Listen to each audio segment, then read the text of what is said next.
Yeah, they're anxious to play already, and that's a good sign. So it wasn't hard to get them going. They were anxious to practice, anxious to get back to work, and I think anxious to really finish strong.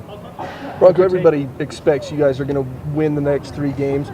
How do you set the right balance between confidence but not having a letdown? Oh, we have a lot to improve as a football program and as a team, and so our focus again is just on how much better we can get. Haven't looked ahead much, so had a full day on Idaho today, and then we'll worry about our next opponent after that. But man, we have a lot to improve on, so that's where my focus has been with our team. Can you imagine being a head coach at 33 years old, like Gesser for Idaho, in an interim position? No, I'm not sure how old I was, but 33 seems really young, but it's a good way to learn and a great responsibility and a neat opportunity. So, and I hope he enjoys it if he can. Coach, what's your take on the Idaho Vandals? What do you see from them? Talk about some matchups. Idaho is a team that has struggled with consistency on both offense and defense, and in stretches they show capability, and then they've had issues turning over the football and just maintaining a high level of execution from the beginning of a game to the end of a game, and I think that's been their biggest challenge. Coach Lee made a statement on defense. I'm sorry, I didn't hear you. Back? I don't know yet, Jay. Hopefully, but probably too early to say for sure. You guys really made a statement on defense in the previous game, Georgia Tech. Can you talk about the strides that unit has made after the Notre Dame game? What you can do the rest of the way out? You know, I thought they played really hard in Notre Dame. There was 1 or 2 plays they didn't make, but I mean, 17 points is still a reasonable amount to have a great chance to win the game. Georgia Tech, it was one of the best defensive performances versus the option that I've ever seen or been part of,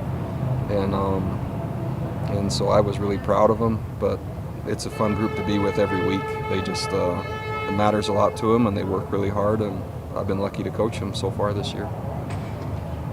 Does Jamal Williams have the looks of a lead back to you moving forward? I'm talking next season and beyond, the kind of guy that could be a Curtis Brown or Harvey Young in terms of a marquee back for you, main back?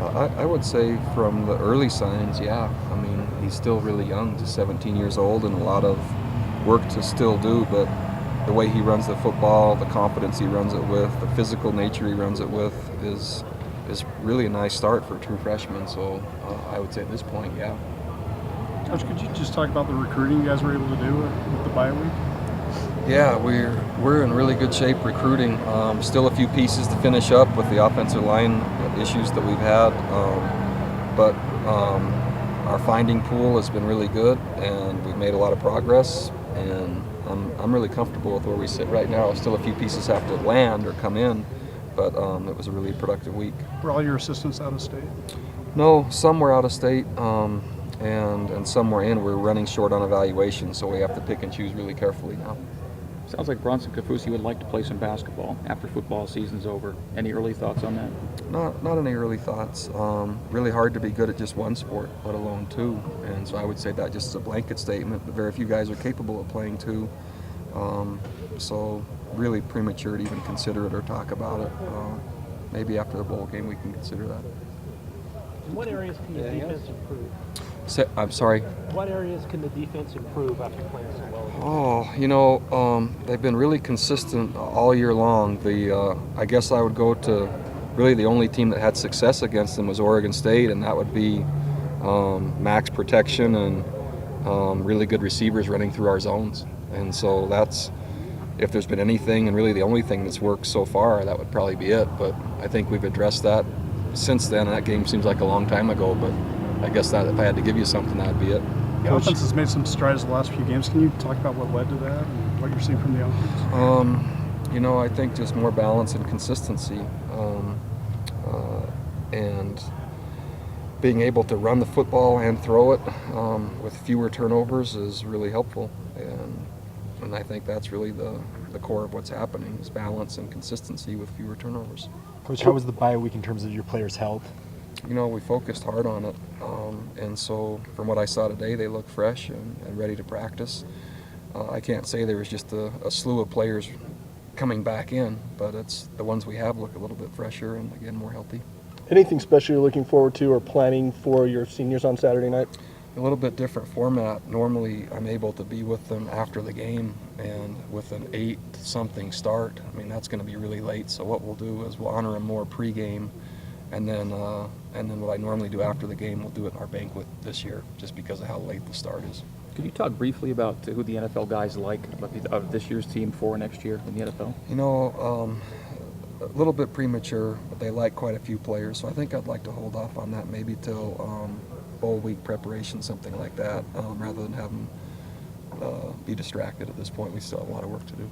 Can you Some talk of your defensive players talked about wanting to get to #1 in total defense. Is that a realistic goal in your eyes? I think anything's realistic for them. They're proven to be capable in about every category. If you look statistically, I don't spend a ton of time on that, but I think they have really high goals and expectations, and I wouldn't put anything by them right now. Talk about the maturation of Kyle Van Noy off the field and on the field. From last week or like when he first got here? it's Both. Don't write that. It's just it's a remarkable thing, and he's absolutely honest and trustworthy, and he makes mistakes like the rest of us, but who he's become is something to be proud of. And I have been, and I'm lucky to work with him. And he came back from the injury off season. Was there any concern that he wouldn't come back from that, and what has he shown that he didn't show last year? Kyle's one of the toughest players that I've ever coached. I mean, he plays with things that, number one, that injury happened in the TCU game. He didn't tell anybody, not the trainers or me. And then comes in after the season and said, I think my shoulder's hurt. And yeah, it was a torn labrum in TCU. And so if you don't ask him, he's not going to tell you. He loves to play, and he's not going to come out of the game, no matter how hurt he is. So he's really tough. All right, thanks everybody.